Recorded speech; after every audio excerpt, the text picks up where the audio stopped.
Sharon, you started singing at the age of 12. You have your own TV show, you're a mom, you're married to a senator. How would you define yourself today?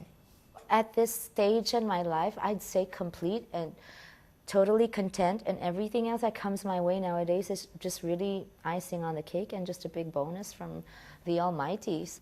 Do you think of yourself more as a singer because you've been doing it the longest? I started at 12. My first movie I made when I was 15, so I was a singer 3 years before I was acting. So, but you know what? I call it my seasons. Okay, so there are times that I think I really would like to be considered a singer before an actress, and there are times that I'd rather be called an actress first. I think that depends on what movie I have just done, or if I'm in my singing mode and all I want to do is concerts and CDs. My show is really my weekly thing, so whether or not I'm doing a movie or a concert, that's what keeps me in touch with my audience. You're also really famous outside the Philippines, all over Asia. Do you ever wake up and think, how did I get here? Yes, of course. In fact, you know what? In 2002, I had this big two-night concert at we call it the Big Dome, Araneta Coliseum here. It seats, I think, 15 or 20,000 people. So it was a big thing for me. And you know, it's funny, Deborah, that it never gets old. So when I did this thing at the Araneta, I just said to my audience, you know what? No one could have ever planned it to turn out this way. No human being could have planned for it to last 25 years. One of the nice things about Filipinos is that, you know, when they fall in love with you, and you become part of the family somehow. And I think that is what happened to me because I started at 12. What kind of role model would you like to be to your fans? I'm very old-fashioned and traditional in so many ways, but also I think it became evident when my first marriage broke up and I refused to go back to my parents' house. And you know, I just felt I was grateful for every job that came along after the first marriage because we were a beloved movie team up. I got from both my parents industriousness, a good work ethic, and that just kind of is paying off. So at what point did you realize, oh my God, I'm famous? That was in 2000.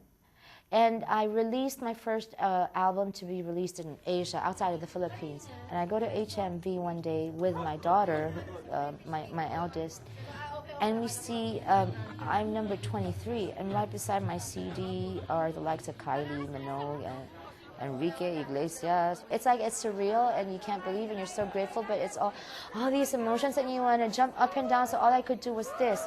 I get the CD, I go to the cash register, and there are two kids, you know, manning it, a boy and a girl, and I go, excuse me, you know this?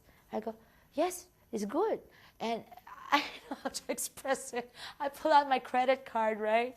It has my name, which is the same name that's on the album cover. And they go, oh! I go, well, yeah, that's me. You know, and they were so happy, and that was so cute. So it hit the top 20 before I left, and that was the one time it happened, and you know, I am just grateful I even got to experience it. What was your first hit song? Can you sing a little bit to me? It's Mr. DJ, can I make a request?